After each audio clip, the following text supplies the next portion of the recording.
Hello, I'm George Varga, the music critic for the San Diego Union Tribune newspaper, and it is my great honor today to interview Anne Morrison Kuning.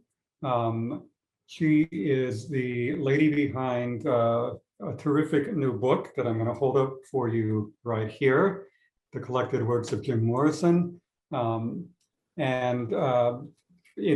people who don't know that the iconic rock singer, poet, leader of the Doors, Jim Morrison, grew up in part in Coronado in San Diego, as did Anne. And I think the phrase labor of love is often freely thrown about, and it's kind of a cliche, but for you, Anne, I think the book truly defines what a labor of love is. What do you think? Absolutely, yes. When it became my turn to take over the estate, that was the one thing I wanted to do, was to honor Jim with all his writing and everything he'd done and been. And so we started putting this together, and it was a long time coming, but it turned out, we think, pretty good. How long a time coming? Well, actually, it took 10 years because we started it about 10 years ago, getting Jim's journals all appraised, and then we could see what we had, and then put together a manuscript. And then one book deal fell through, and then a few years later this one began, and that still took a couple of years. So it's been a 10-year journey. It kind of began when, well, sadly, after your parents died, you became the executor of your brother's estate. And there's almost like a hidden treasure or Raiders of the Lost Ark quality, where there was a vault that contained a lot of what your brother had created. And correct me if I'm wrong, you had never been in that vault. Did you even know a lot about that vault? No, what happened was when Jim died, his girlfriend, Pamela Curzon, brought all of his journals home, and they were at her parents' house.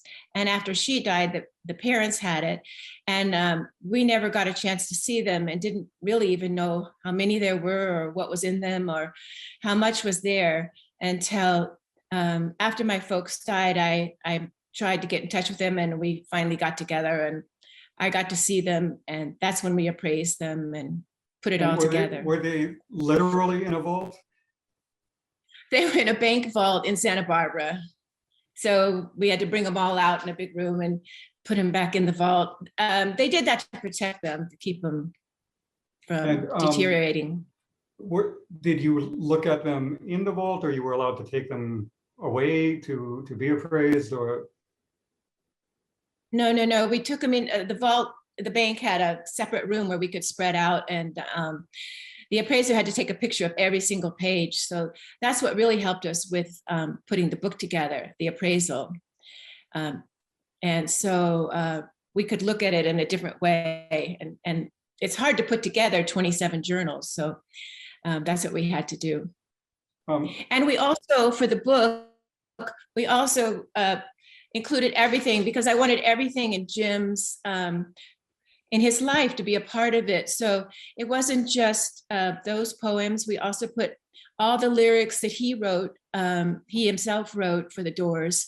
And we also put a film treatment that he wrote, and also poetry that he actually published himself. So we wanted to do a cumulative thing, put everything together that was all Jim. Now, were you familiar with anything that you found in the vault? Did you remember, when I was 14, Jim read that poem, or let me read it, or was it all new to you?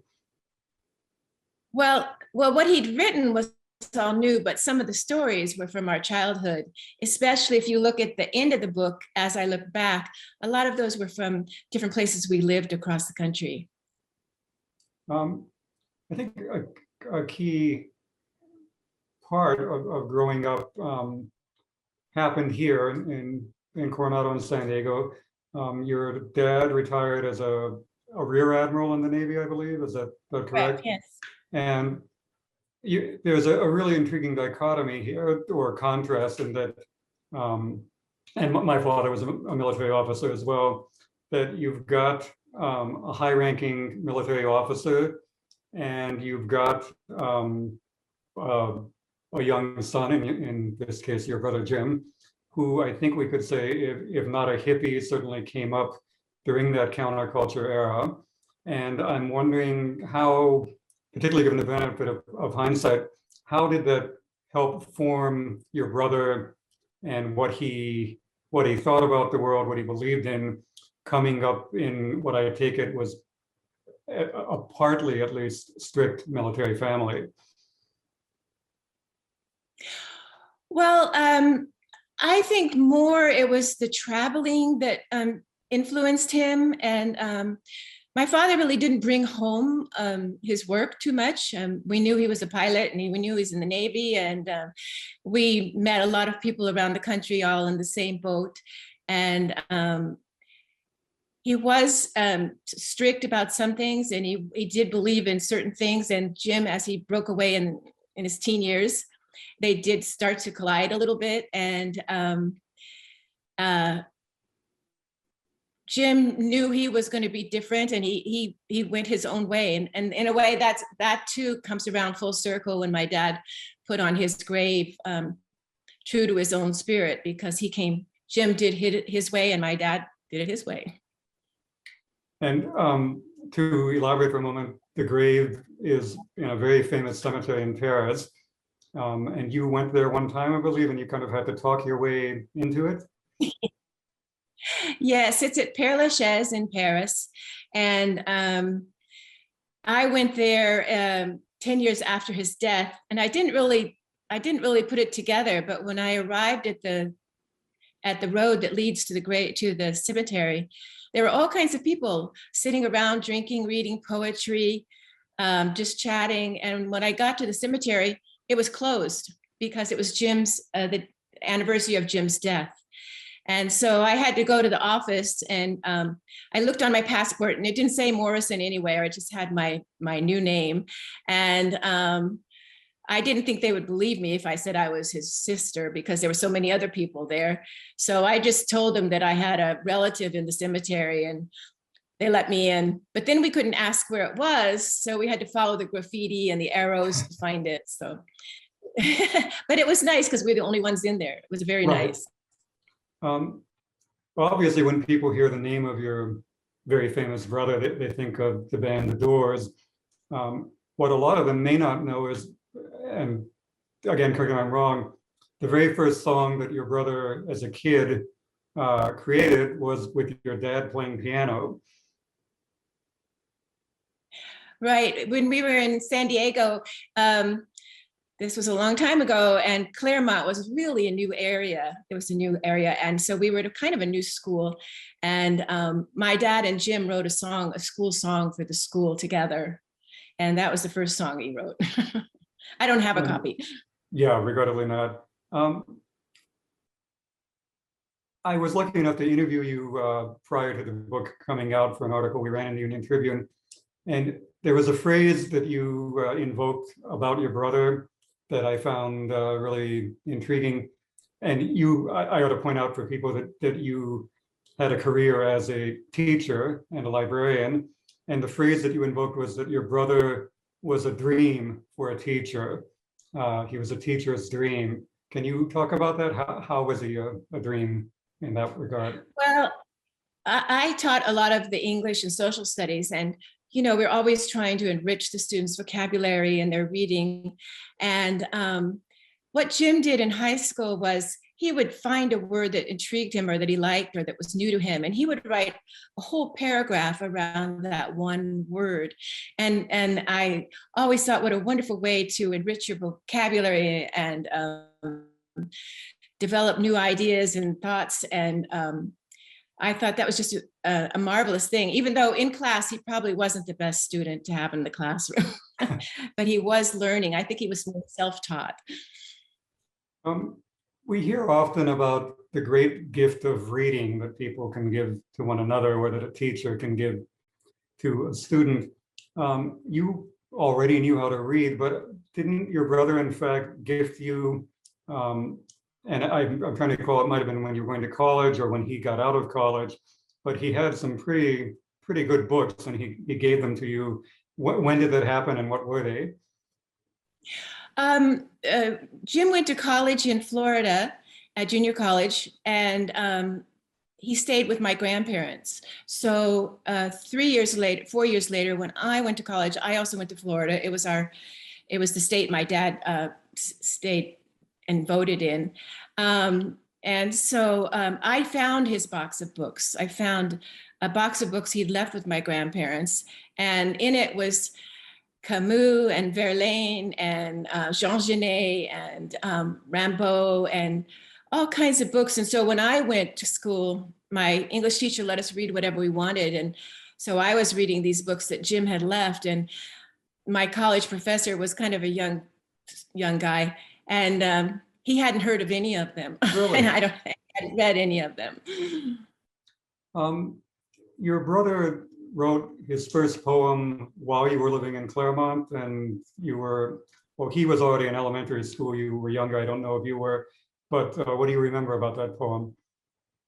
Well, actually, my mother kept it, and I don't remember it when I was a kid, but I remember finding it in all the things my mom kept about Jim. And she also showed it to me before she, I think she sent it to the Rock and Roll Hall of Fame with some other things of Jim's, his school, his Boy Scout uniform and some other things, and a collage he made. Right. Did you have an idea, as you and your brother and your other brother Andy were growing up, did you look at either brother and think, well, he's going to become a pilot like my dad, or he's going to become a poet or an author or a rock star? What did you envision for your two brothers before they became adults and found whatever they did? Well, for Jim, I really did think he would be a writer.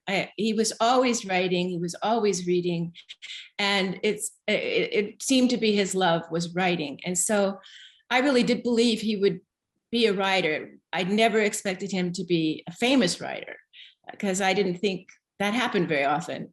And so I was completely surprised when he became a singer and in a band, but also a writer. Yeah. And but I knew he would write. Do I recall that, in fact, you thought he might become a beat poet? I did. I thought he would be a beat poet in San Francisco or something. And I really didn't think any of them had too much success. And I used to worry about him because I thought, well, he's never worked. What else could he do? I don't know.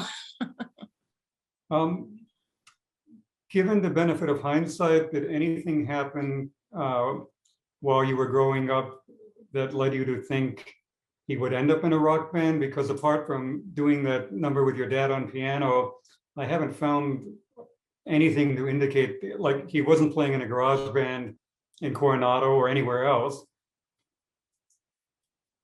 No, he wasn't. He wasn't in any band. He never even expressed a desire to be in a band. He liked music, but he never expressed. My dad played piano, and they sang, and they had parties where everyone would sing, and my dad played the piano.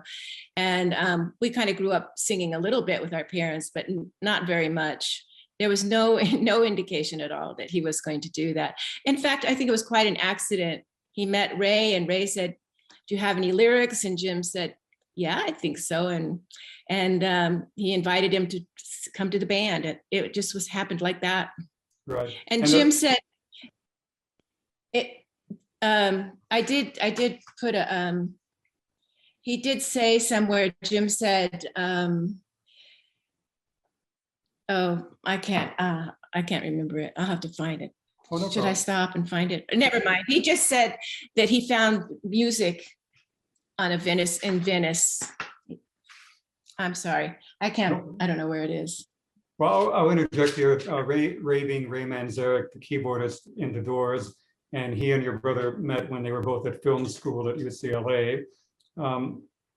Given that your brother was at film school, that would indicate that maybe he had thought about going into film for a career. Would that be accurate or not accurate? Oh, absolutely. I think that was his other love, was film. And so, but I didn't know that. I didn't know that at the time. I knew he went to film school, so I assumed.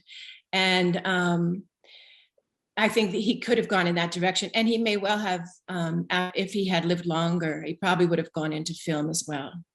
And you have a film component in the book, don't you?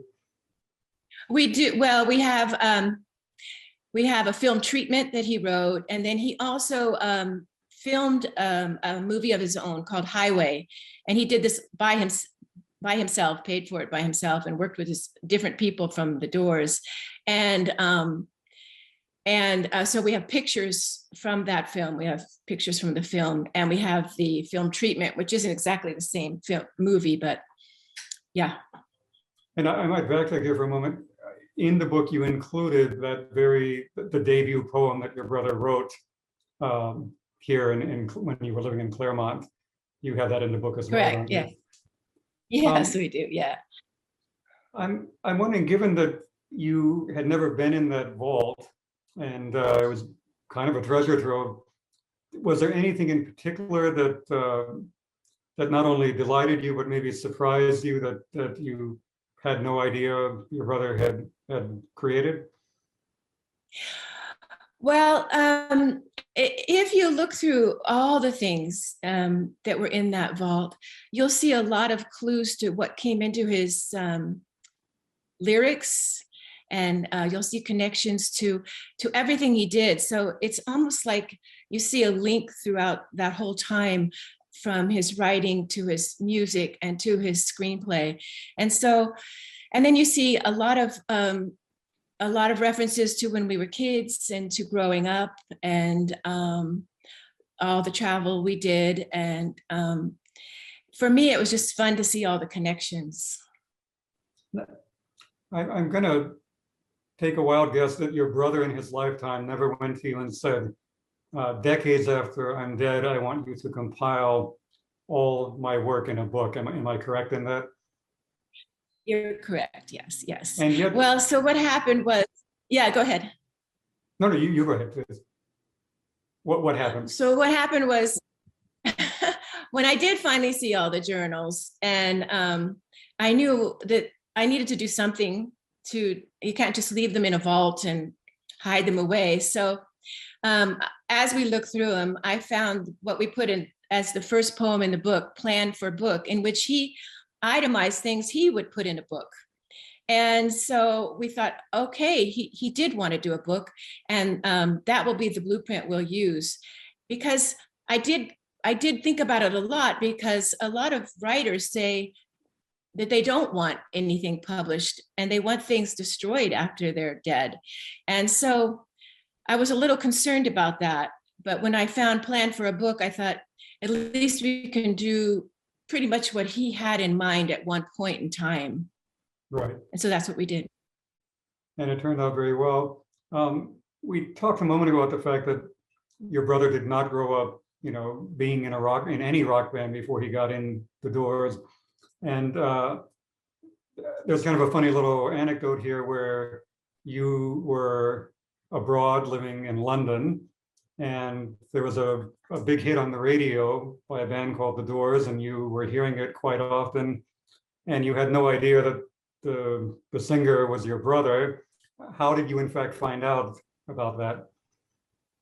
Well, my mom had a good sense of humor.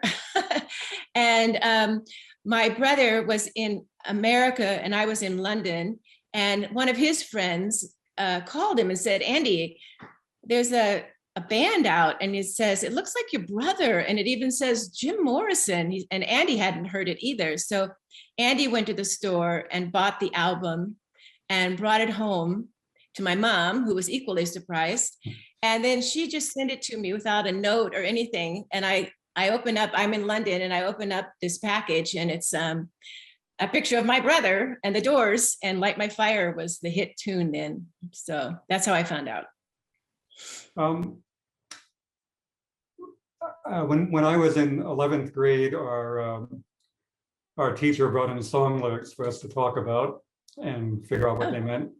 And one of them was by the Doors, 20th Century Fox. You later on became a teacher, and I think you might have used lyrics that your brother wrote as well. I'm wondering what song or songs by him, and how did your students react to it? And did they know that you were connected to him? Well, I never made a big deal of who was my brother. I never used Morrison at school, and but I was at the same school for over 20 years, so things leaked out. And so my kids did know by then, my sixth grade kids. And we had a big poetry unit, and I played Horse Latitudes for them. And I wanted to see them to see that poetry was as modern as the music they listened to. And I played other tunes as well from at that time. And I just wanted them to see that poetry wasn't something foreign to them, that they could love it. And they probably already did love it because they loved the music they were listening to. And so I did play it kind of loud and surprise them, but they enjoyed it. And I would explain to them the story behind it. And it was a fun lesson. I don't think they forgot it. Right.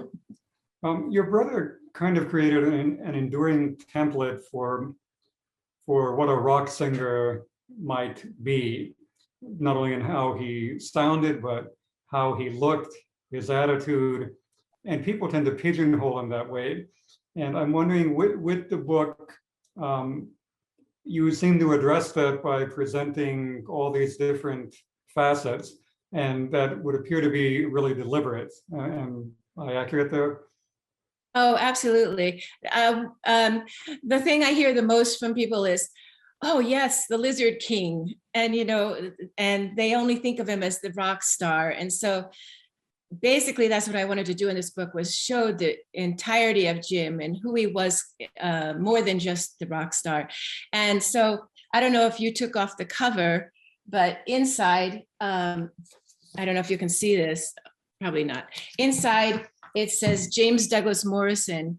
The publishers wanted it to be Jim, but if you take off the cover, inside, it says James Douglas Morrison, and then the collected works of Jim Morrison, because I wanted them to see that he was more than just Jim Morrison. Right. He was James Douglas Morrison. And he often published in that name. So I really wanted it to be a part of the book. And that was the reason. I wanted people to see him for the writer that he was. Your brother died 50 years ago in July. People who didn't know him, but maybe they feel like they connected through the art that he created. They might think of a favorite album, or maybe a photo of him performing, or a lyric. What do you think of? When I think of Jim, I think of all those things. I think of all he was, but then I get to also add that he was my big brother, that he was always there when we were traveling and going places. So I think of his music too, and I think of his writings and his poems, and I can even see some of the things he drew and painted. So I like to see him in his entirety. And you had a lot of fun with him growing up, didn't you? We did. He was fun. He was the older brother, and he would kind of lead us around sometimes and get us into some trouble and play games. And we had to travel together, so we were pretty close. In a car, we would almost every year we had to move, and we were always driving from one coast to another. And then we'd all have to start over and meet new people. And so we were pretty close and enjoyed time together. And of course, as he got into high school, he had his own friends, and he didn't do as much with us, but he was always there, and he was always there for us. So for me, my hardest birthday was when I turned 27 and became as old as my oldest brother, because you kind of want your older brother always to be older. Right. If you had a dime when you were a girl and your brother had a nickel, what would happen? Well, he would trade me. He would trade me my dimes for nickels because he told me the nickels are bigger. And he would also send me down to check on the parents when they were having parties. And then I would get into trouble for coming down and disturbing them. And he would be up there waiting to see me come back. And I recall that you, when he was away in college at UCLA, he came home to visit, and you and Jim and your brother Andy went to the Navy Theater, movie theater on Coronado. And when the national anthem played before the movie, what did your brother do? Well, we were sitting all together. It was quite a few kids. I can't remember how many of us there were. And usually people just sat still while the national anthem went on. But Jim stood up and sang the entire thing a cappella, or with the music actually on the film. And he knew, you know, he was doing something no one else was doing. And the ushers kind of came down, but they didn't know what to do with him because he wasn't doing anything wrong. So we just had great fun with that. I bet. Now that the book has been out and people have reacted to it, are you happy with what the book is doing? And is it doing what you hoped it would in terms of painting a broad portrait of your brother? Yeah, I haven't looked at too many of the critiques, but people that write in, I've seen some on Amazon, and they seem to really like it and like that we did it. And you know, some people actually know some of the things Jim does better than I do. They know what's been out there, what's been in books, what he's done. And but I think in general, they're happy to see it all together in one collection, all together. So you get the whole Jim. If you just read through it, I did it today. I just kind of read through the whole book, and you get a whole feeling of who Jim was, because you're getting his thoughts and his writing and his music, and you're kind of listening to him. Will there be another book? Can there be? Or if we're looking at the complete works, are there in fact more, or people have it all on that one book? Well, we didn't say complete, we said collected. So there are more. I apologize.